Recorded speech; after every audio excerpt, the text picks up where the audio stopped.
Mi mamá era Campodónico Lercari y mi abuela era Lercari Piaggio. Y mi bisabuela era Piaggio Basso. Se casó con Ernesto Lercari.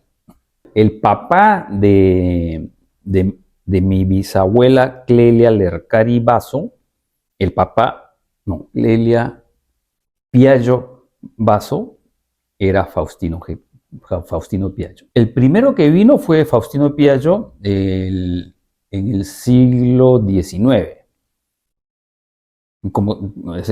Y justamente le tocó ser alcalde del Callao en el combate del 2 de mayo, ¿no? O sea, en 1866 él era alcalde del Callao.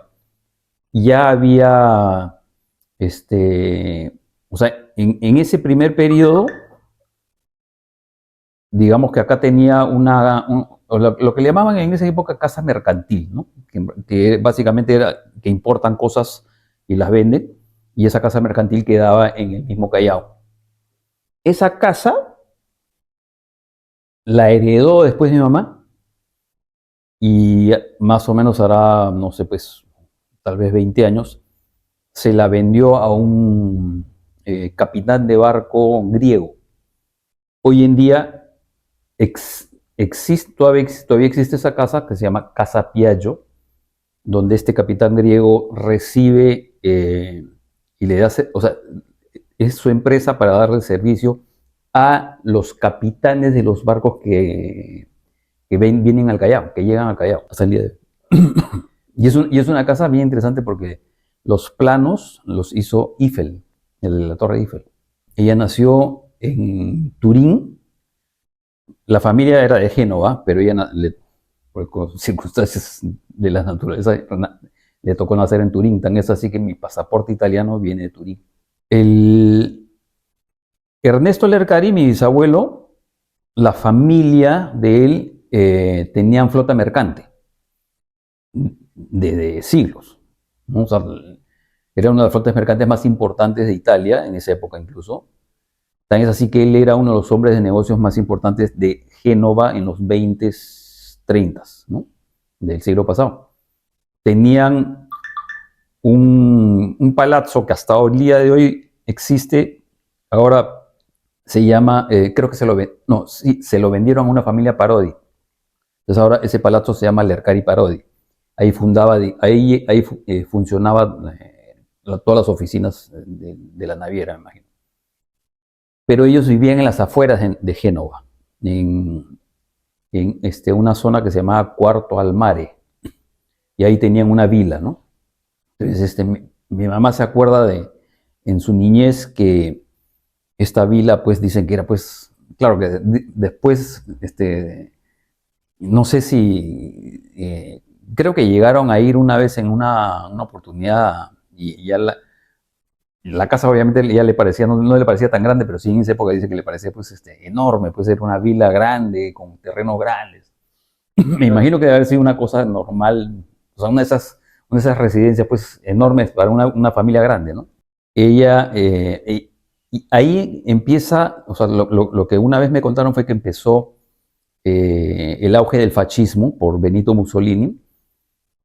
Los industriales, los comerciantes, los empresarios de esa época estaban encandilados con Mussolini, entre ellos mi bisabuelo, pero cuando mi bisabuelo se empieza a dar cuenta hacia dónde iba, y empiezan pues ya la militarización, eh, me imagino que se contactó con su suegro y le dijo, nos vamos para el Perú, y se trajo a toda la familia, más o menos eso debe haber sido a los comienzos de los 30. Y se vinieron todos, ¿no? Sí, o sea, se asustaron ya, no es que se asustaron, sino que efectivamente vieron que las cosas no eran lo que el fascismo pintaba, ¿no? Y además hacia dónde estaba yendo Europa, ¿no? Que después terminó en la Segunda Guerra Mundial, ¿no? Y gracias a Dios se vinieron porque si yo no existiría.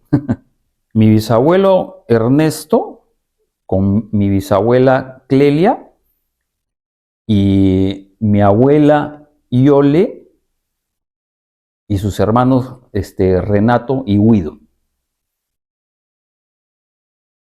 Y estoy casi seguro que Ya las que nacieron allá en Italia eran solamente mi mamá y su hermana, mi tía, que se llevaban 2 años, y la hija de Renato, mi tía Clelia Lercari. Creo que por el lado de Guido, creo que no sé si, no estoy seguro si es que ya habían nacido alguien. Pues ahí eran cuatro hermanas. Yo calculo que debe haber tenido unos 4 años cuando vino. Tan es así que incluso acá entra a, o sea, 4 o 5 años.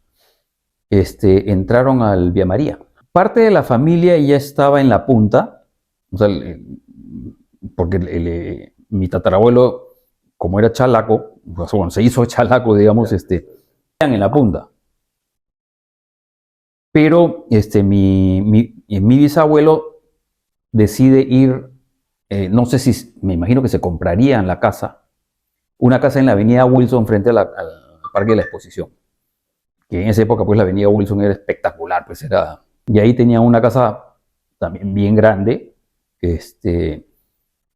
y después construyeron una casa en Javier Prado, en la cuadra 7, que compraron, o sea, construyeron 2 casas, una para Renato y la otra para Guido. Hoy día esas 2 casas son la mitad de la manzana. Y ahí ahora hay unos edificios enormes. Se metieron cuando vinieron acá, vinieron pues a hacer la América,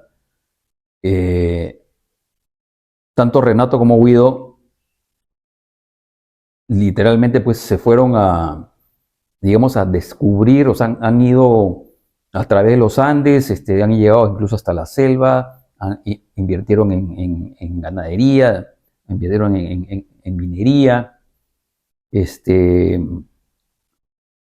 no sé si en agricultura, y básicamente o sea, hicieron eso.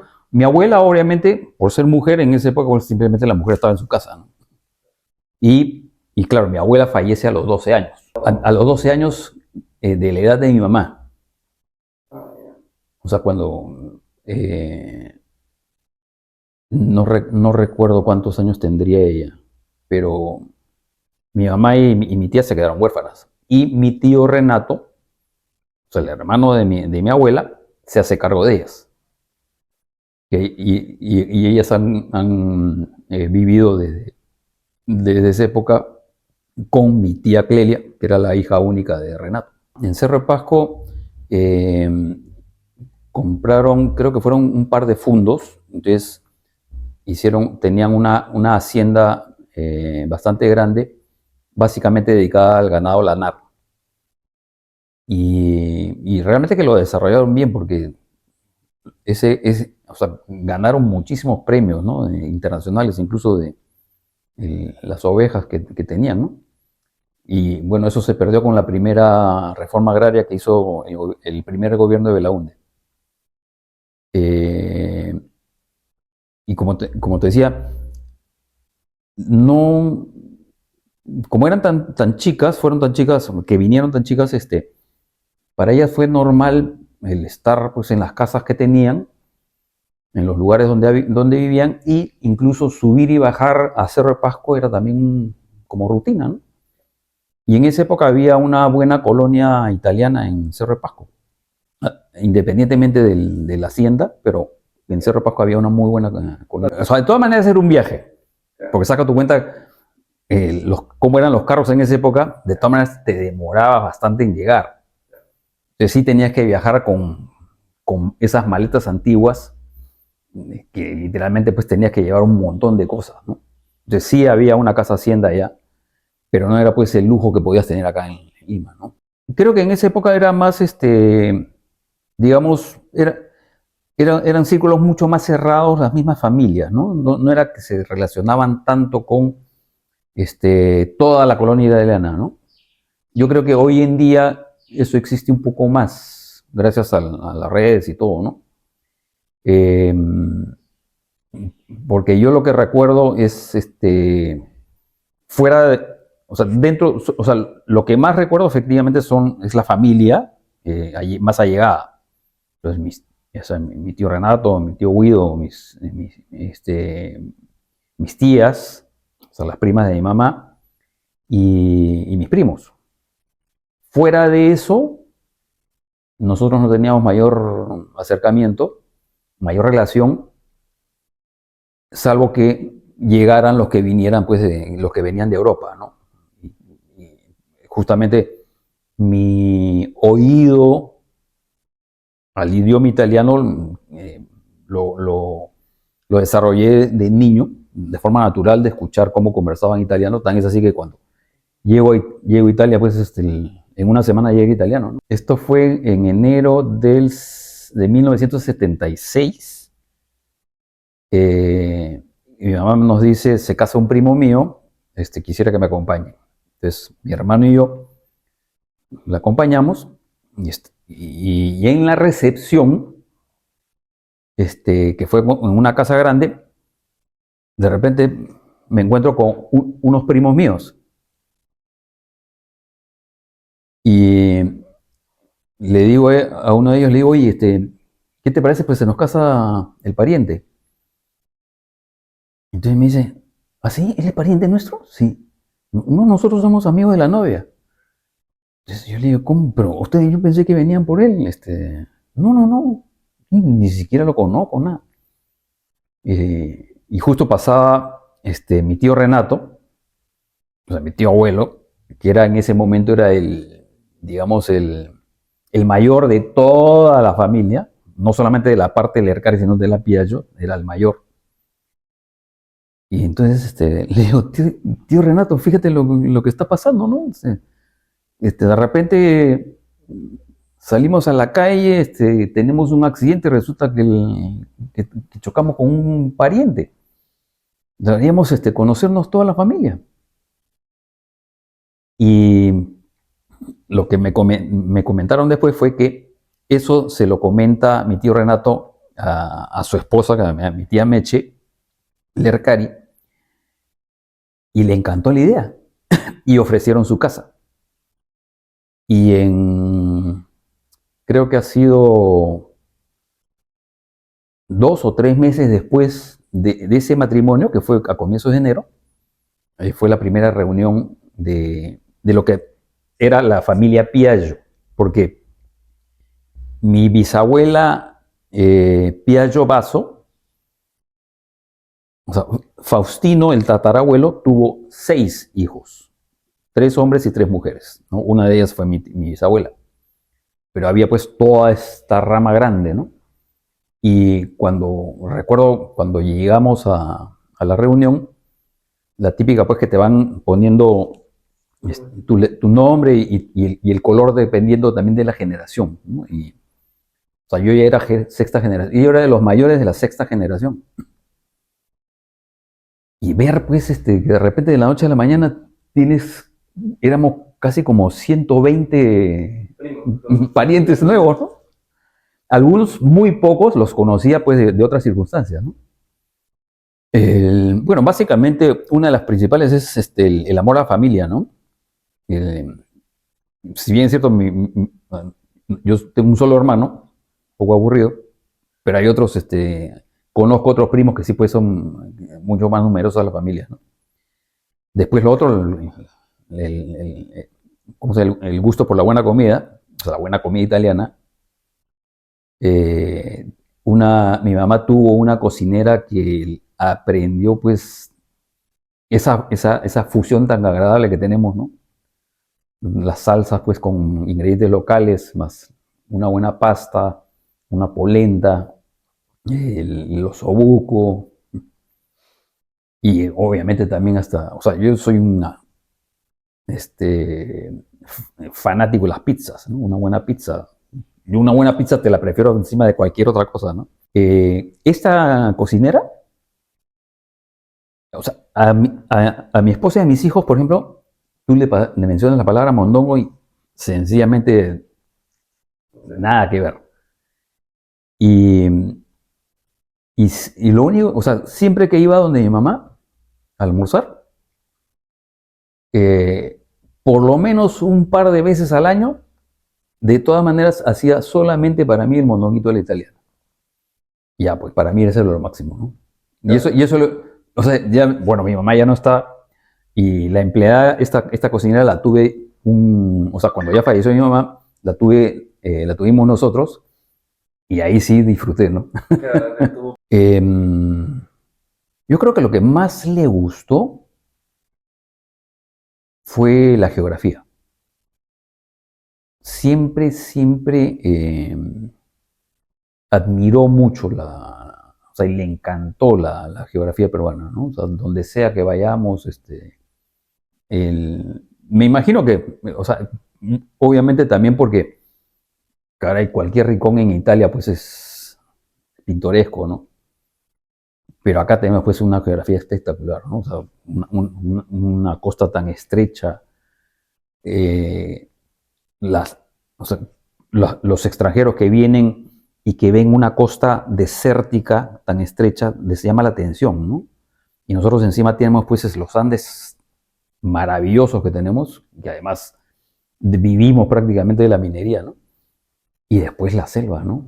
Bueno, la historia, la tradición, el concepto de familia, la geografía y la comida, ¿no? Y en verdad me gustan mucho los vinos italianos, el espumante, el prosecco, por ejemplo, ¿no? Yo prefiero el prosecco que un champán, ¿no? Ahorita, lo que pasa es que por razones de salud yo ya dejé de consumir mucho vino, pero en la época que sí tomaba, o sea, nunca me faltaba una buena, tengo ahí ¿cómo se llama esto para mantenerlo refrigerado?